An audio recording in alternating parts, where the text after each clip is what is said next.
이 국장님, 네. 지금 이준석 전 대표가 국민의힘 대표가 탈당을 해서 신당을 지금 창당하느라고 아주 분주한 것 같은데요. 네네. 나경원 전 의원이 오랜만에 언론에 등장을 해서 YTN 인터뷰 같던데 이준석과 관련해서 좀 뭐랄까요? 상당히 귀가 번쩍 뜨이는 얘기를 좀 한 것 같아요. 네네. 그렇습니다. 이준석 대표에 대해서 이렇게 얘기를 했어요. 딱 잘라서 저기죠. 그러니까 노원의 공천을 주려고 하니까 튀어나갔다. 이렇게 표현합니다. 그리고 이 말이 어떤 함의를 갖고 있냐면 이준석 대표가 사실 몇 년 동안 그 워딩들을 보면 예. 노원에 난 무조건 출마한다 이렇게 얘기를 했어요. 쭉 그래왔죠. 예. 예. 내가 뭐 대구를 가? 무슨 소리야? 난 대구 안 내려가. 뭐 대구 내려가는 거는 이 정당의 이 본산이기 때문에 내려간 거지. 난 노원을 지킬 거야.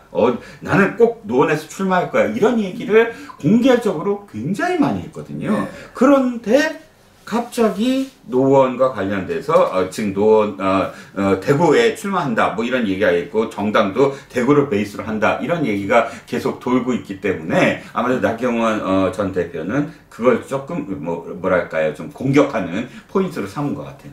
그러니까 이준석의 그런 신당 창당의 의미랄까. 네.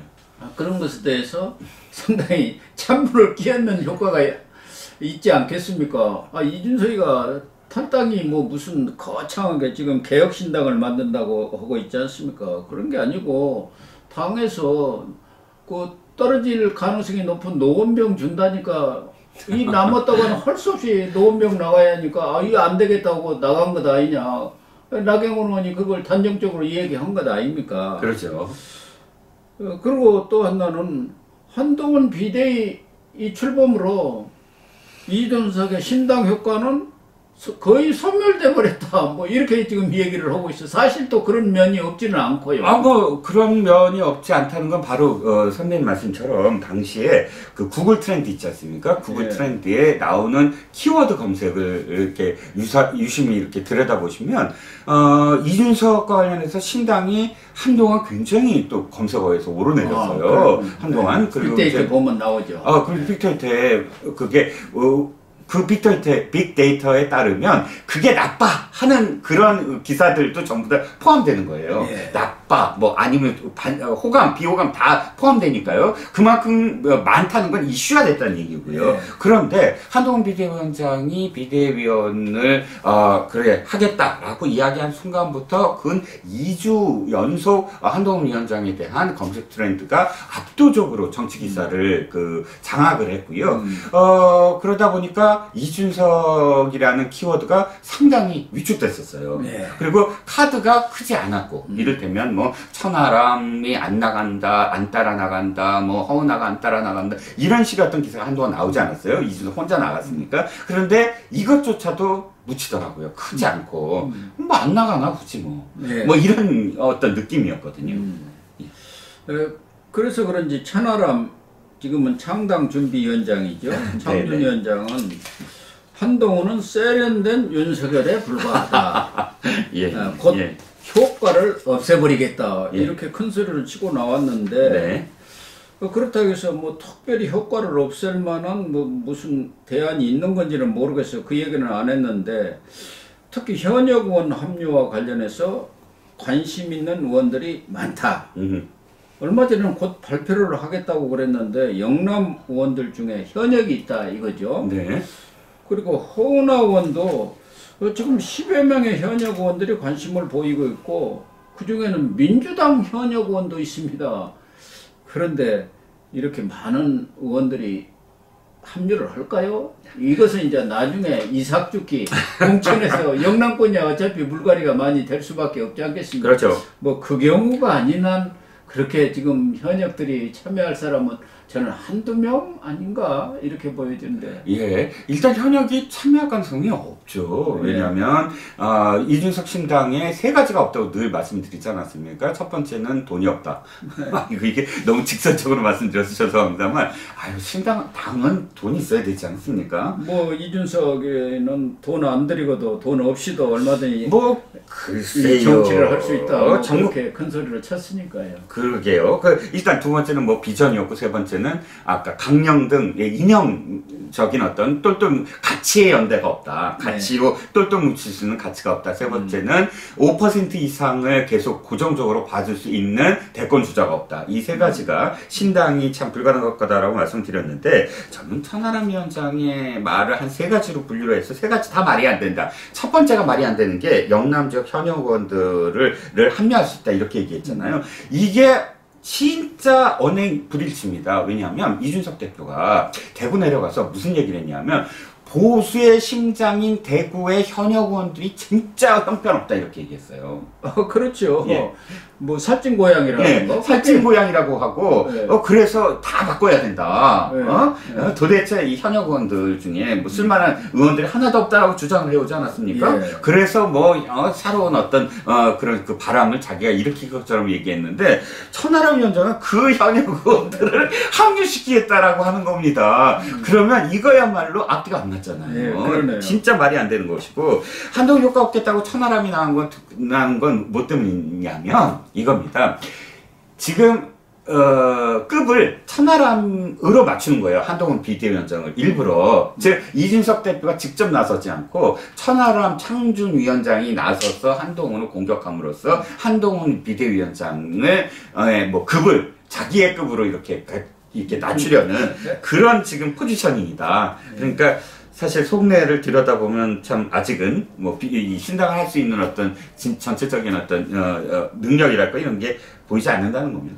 그런데 그쪽에서는 3일부터 온라인으로 당원 모집 공고를 냈는데 18시간 만에 2만 명이 입당을 했다, 돌파를 했다 이렇게 발표를 하고, 시도당 창당 기준이 1000명인데 당원 확보 지역이 7개다. 그러니까 1000명씩 확보한 지역이 7개다. 이렇게 하면서 1월 20일께는 중앙당 창당대회가 이루어질 수 있다.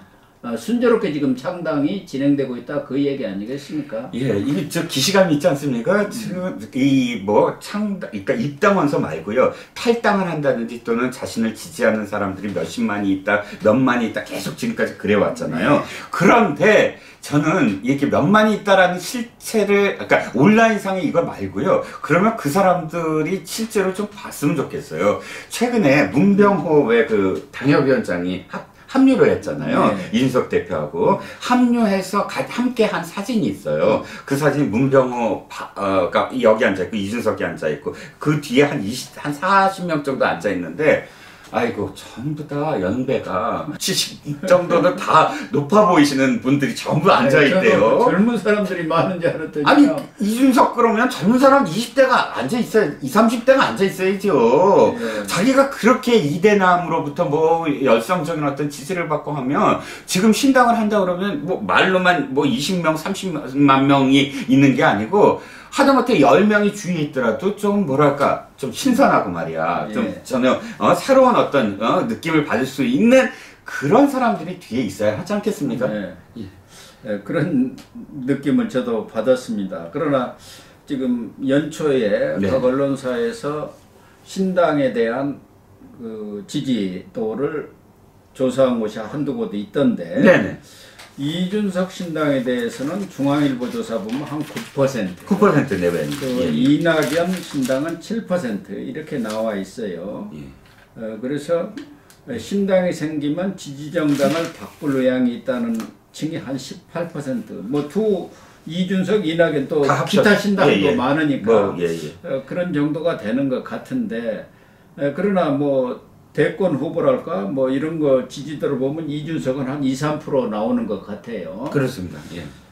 그래서 결국은 이준석 신당이든 이낙연 신당이든 이런 정도 지지율 가지고, 이 지역구라는 것은 오로나싱 아닙니까? 한 사람만 당선되는 거니까. 그렇죠. 이 정도 지지율 가지고는 당선이 불가능하죠. 물론 그렇죠. 뭐 비례대표는 몇 석 당선이 될 수도 있지만 두어서. 그렇기 때문에 지금 이준석과 이낙연은 불가피하게 연대를 모색해 하는 것 아닌가. 그리고 본인들도 그러한 시사를 지금 강력히 하고 있는 것 같아요. 그래야 좀 시너지랄까 파괴력이 좀 생기지 않겠나. 그런 생각이죠. 제가 이런 생각을 해봤습니다. 이재명 대표의 피습으로서 지금 영향을 받은 게 또 한 가지가 있다라는 생각이 들었습니다. 뭐냐면 선거제. 선거제도를 병립형으로 바꾸려면 사실 지금부터 굉장히 빠르게 드라이브를 걸어야 되고 당내 반대하는 세력들과 충돌해야 돼요. 당대표가. 그래서 쫙 그걸 흡수를 하고 하면서 추진력을 해야 됩니다. 그런데 지금 재판정에도 못 나갈 정도의 아프다. 그리고 가료를 받으면서 간신히 그냥 당무회의를 하겠다. 이런 정도의 상황에서 병립형을 드라이브를 걸겠느냐? 그러면 병립형을 못한다면 어떻게 되죠? 현재 제도를 그대로 가져가야 됩니다. 그렇지 않습니까? 그러면 현재 제도를 가져간다는 가정하에서는 무조건 위성정당. 그러니까 정당, 뭐 이준석 신당이나 이런 정도로 봤을 때는 이거 비례로 그냥 가도 된다. 비례로 해서 예를 들어서 6%만 받아도 한 두세 명 정도는 가능하거든요. 그럼 3명까지 가능하죠. 만약에 현 선거제도가 그대로 유지된다고 한다면 이낙연과 이준석은 손붙잡지 않을 가능성이 크다. 따로따로 그냥 신당으로 해서 그냥 위성 비례, 그러니까 비례를 해갖고 한 서너 명만 잡아도 나중에 뭐 서로 연대를 하든 뭐 하든 그게 낫다. 왜냐하면 이제 합치는 대로 정체성이니 어쩌고저쩌고 뭐 얘기가 나올 테니까. 그런데 만약에 진짜 1000만분의 1이라도 병립형으로 간다. 지역구를 꼭 내야 된다. 라면 잡을 수밖에 없죠. 지역구를 생각을 하면 둘이 잡을 가능성이 있고 지역구를 생각하지 않고 비례만 승부를 건다 그러면 손을 잡지 않을 가능성이 있고 라는 생각이 듭니다. 어쨌든 지금 이준석 신당도 창당 준비 작업을 속도를 지금 내고는 있습니다만은 한동훈 바람에다가 거기에 또 이재명 피습 사건까지 겹치면서 이준석 신당 효과는 그냥 거의 이 미미한 수준으로 바람이 떨어져 버린 것 아닌가. 그래서 찻잔 쏘고 태풍도 아니고 찻잔 쏘고 미풍으로 고치는 거 아닌가. 그런 생각도 듭니다. 이준석이라는 정치인이 먹고 사는 건 사실은 SNS나 혹은 이 종편에서 인터뷰나 해서 언론 플레이를 통해서 그걸 확산시킬 수밖에 없는데 그런 것이 지금 당분간은 사라져버린 그런 상황 아니겠습니까? 어쨌든 이재명 피습 사건의 영향이 만만치 않습니다. 그렇습니다.